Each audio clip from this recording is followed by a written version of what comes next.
Hey everybody, welcome back. Today we're going to be making pan seared steak with 3 different materials. Cast iron, stainless steel, and also HexClad. Which one's going to come out the best? Watch this video and find out. So you ready? Let's get into this.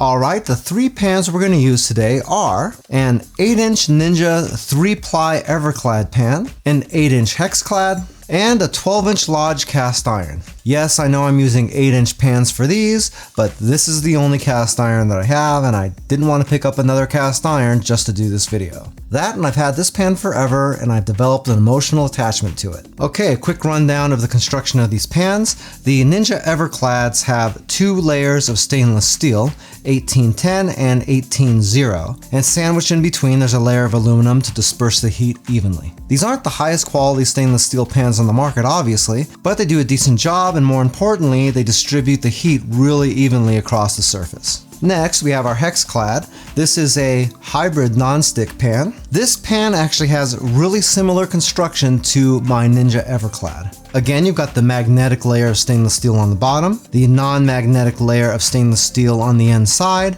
and sandwiched in between, once again, is an aluminum layer for heat distribution. In addition to that, you have the HexClad non-stick surface, which is basically a combination of stainless steel ridges and a ceramic non-stick coating. The thing about these pans is that they're oven safe up to 500 degrees, which is something that you don't normally see with a non-stick pan, but I really should quit calling HexClads non-sticks because they are not really non-stick pans. You serious? Kind of a little faux pas that HexClad does with their marketing, and I think they'd be a lot better off if they would just come out and say that it's not really a fully non-stick pan. But I digress. Last, we have our big, super heavy cast iron skillet. Cast iron typically has to be taken care of a little bit better. You have to keep it seasoned and oiled because this thing can rust. It sounds daunting, but really it's not that big a deal to take care of these things. The fact that these are big and heavy is a lot more beneficial than you might think. All the material that makes up this pan also makes it retain heat really, really well. That's why pan searing stuff in a pan like this always comes out so good for people, because it really doesn't bring the temperature down of the pan at all whenever you put your protein in there, and that way it gives it a nice crunchy sear.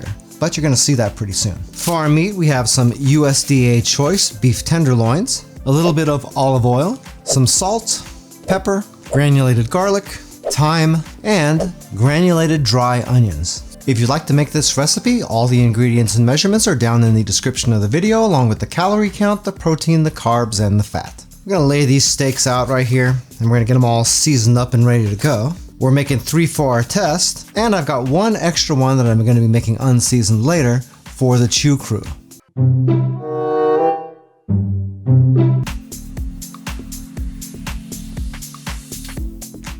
Okay, I'm gonna move the Chew crew steak away from here because that can't get any seasoning.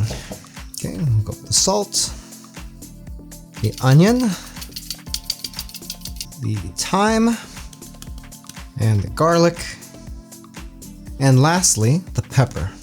I like to put a lot of pepper on these. One thing about pepper is that it's a little bit spicy, but when you cook it, it loses a lot of that bite.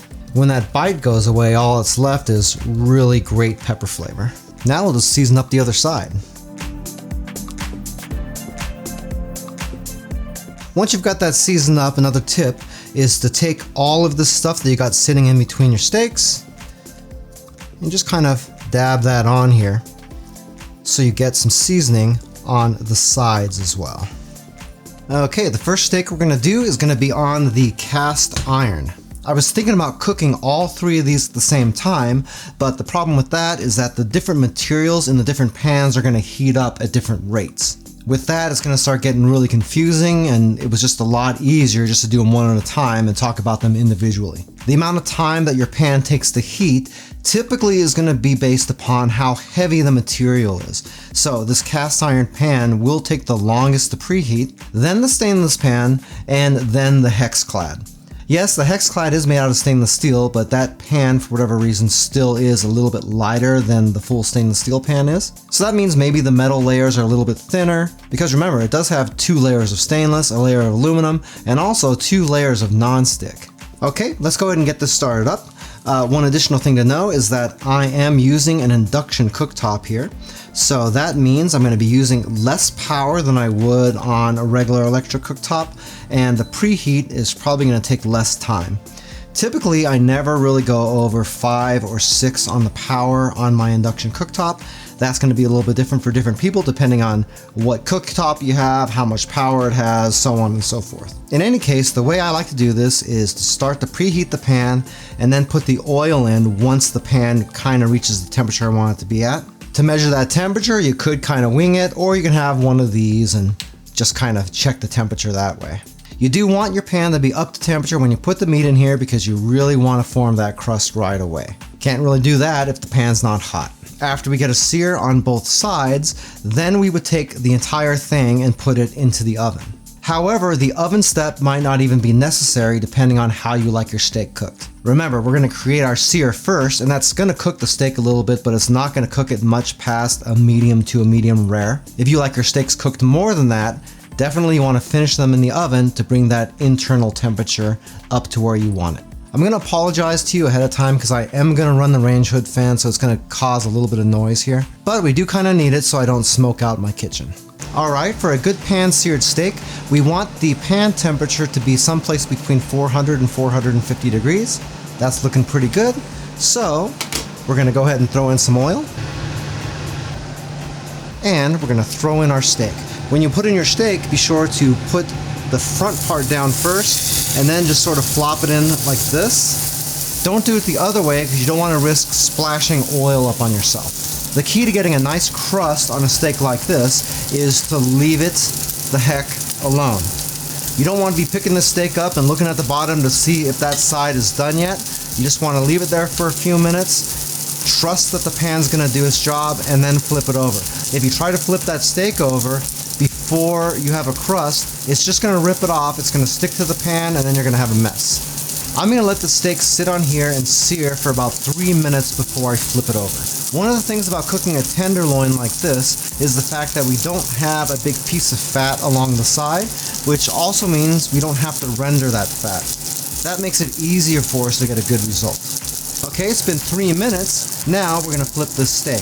I don't like to flip the steak like this. I like to flip it like this. That's because if there does happen to be any temperature differences on the pan, flipping it over that way will kind of help keep it a little bit more even. Okay, there we go. Now we can let's cook 3 more minutes on this side. For this particular steak, we want it to be between a rare and a medium rare, so this one doesn't have to go into the oven because that's going to cook it plenty. If you want to know how much your steak is cooked without having to cut it open, there's a few different ways you can check. First, you can take a thermometer and shove it in there and just measure that. Or you can do the skin test, which is what I like to do. To do that, just take your hand, close your hand very gently, just enough so that your thumb touches your index finger. And then this part of your finger right here, that's going to be about like a rare steak if you're just barely holding this closed. So you can just go here and check the steak. And if the firmness is about the same, then you know that's what your steak's at. If you want the steak cooked more, you just push your thumb into your index finger a little bit more. If you push your thumb in as hard as you can, then when you feel this piece of skin right here, that's about what a well done is. Everything else is sort of in between.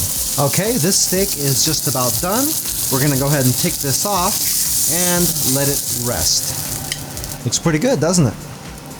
Okay, now one thing about cast iron is that when you take your pan off of your cooktop or out of your oven or whatever, the handle's gonna be hot. This isn't like stainless steel pans or non-sticks where that handle always stays cool. That heats up pretty good because it's all one big solid piece. So make sure you're using an oven mitt when you handle this. Granted, if you're taking things out of the oven, you're going to want to use an oven mitt no matter what kind of material the pan's made out of because every one of those is going to be hot as hell. Okay, for our second steak, we're going to be moving to stainless steel. We'll go ahead and start this back up again, and I'm going to set this to medium heat also. Stainless steel gets a bad rap, and that's usually because a lot of people don't really understand how to cook on it. If you preheat these properly, you don't really have a problem with a lot of things sticking to them. In fact, you can almost get this as efficient as a non-stick pan if you do that. And obviously, if you're using oils and stuff like that in your pan, that helps that go a long, long way. We'll go ahead and let this heat up. It should take a little bit less time than the cast iron pan did.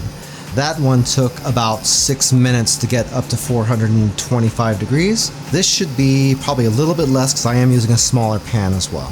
Another way you can test the preheat on the stainless steel pan is by using the mercury ball test. And to do that, all you do is preheat your pan, let it heat up under medium heat for several minutes, and then you're going to put a little tiny bit of water into the pan and see if it balls up like mercury. If it's hot enough, those little balls will stay that way and you'll be able to roll them around in your pan if you want to. Let's check this out. You can see that most of it burned off. That means it's not quite hot enough. There we go. That is what we like to see. Now we can throw in a little bit of oil. I'm going to coat the bottom of the pan really well. Give that a second to heat up. You'll be able to see some ripples in it when it's hot, which should be pretty darn quick. And then we're going to lay in our steak the same way we did with the other pan. Just like that.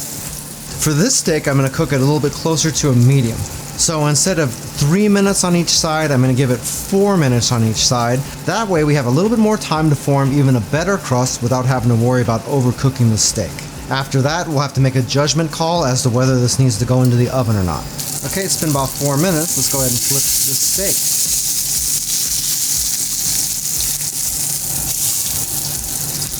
Like that crust. Now we can give this an equal amount of time on this side. Remember, don't be peeking underneath here. Okay, after it's been 4 minutes on the other side, then we'll check our steak. That's feeling pretty good. So, we'll take this one off to rest. And this one looks pretty darn good. Hey, by the way, if this is your first time here and you want to learn some cool new recipes, get some great cooking tips and tricks and all sorts of other kitchen related things, then start now by subscribing to the channel and clicking the notification bell so you never miss a thing. Alright, finally, we are ready for our HexClad pan. These things are a little bit different. They kind of heat up pretty fast, so I'm going to use a little bit lower temperature on this one, I think. Also, this steak is going to be a well done steak, so it's definitely going to be going into the oven. What? In fact, after just a couple of minutes, this thing's already showing a pretty high temperature. I don't really know if that's a good thing or a bad thing, but I do know these pans heat really quick.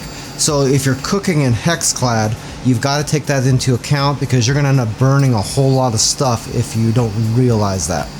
Okay, this thing's already ready to go, so we'll put in our oil.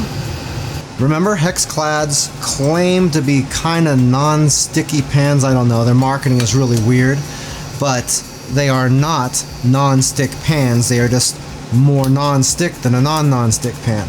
That has to do with that hexagon pattern on there. Anyway, let's get this thing going.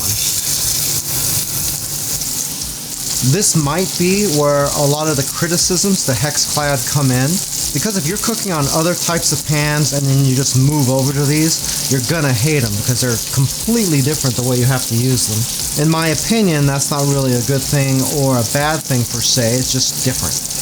Okay, so since this pan is definitely going to be going in the oven, we don't really need to have a super duper thick crust on both sides. Remember, whatever we do is going to get amplified just a little bit more in the oven, so we don't want to have a super duper dark crust right now, otherwise we're going to have a piece of coal when we come out of there. So we're only going to give this about 3 minutes on each side before we shoot it in there. Okay, it's been about 3 minutes. Let's get the steak flipped over.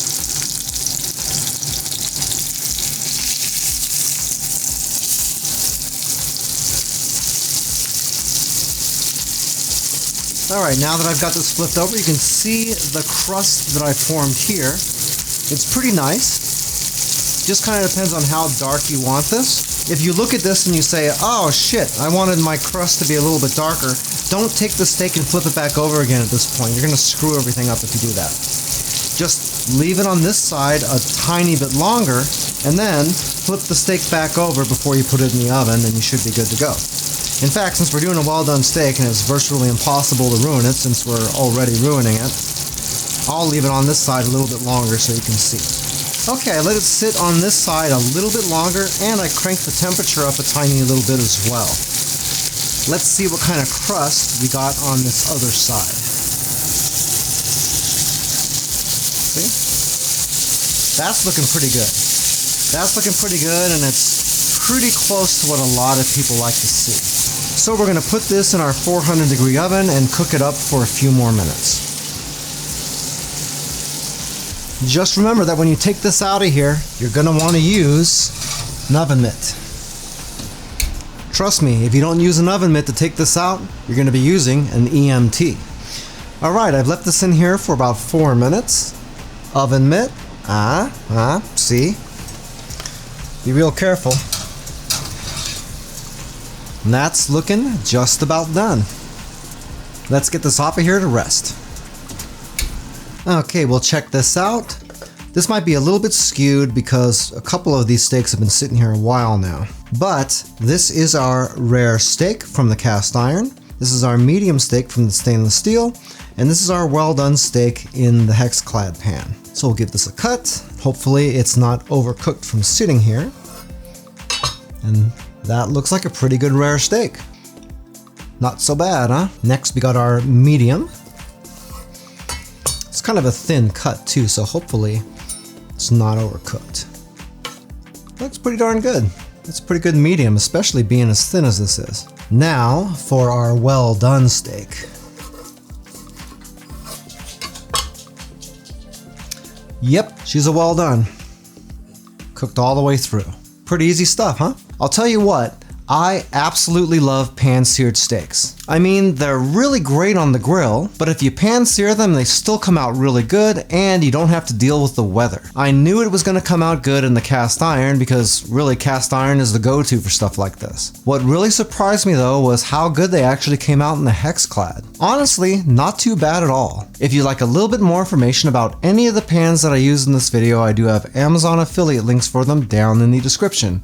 If you buy anything through those links, I do make a small commission, but it doesn't change the price that you pay 1 cent. Hey, Joe's Phenomenal now has channel memberships. For most people, you can see a join button down below the video window that you can click and see what type of perks I'm offering. If you're using an iOS device, you might not be able to see it, and if that's the case, I do have a link down in the description of the video as well. If you like this video, then you might like this video right here where I give you several tips to follow for using stainless steel pans. A lot of the stuff in there is really basic, but if you watch it, you might pick up a tip or two that'll help you extend the life of your stainless steel. Well, that's it for now. I hope to see you back again here really soon, and until that time, I'm Joe, and I hope you have a phenomenal day. Take it easy.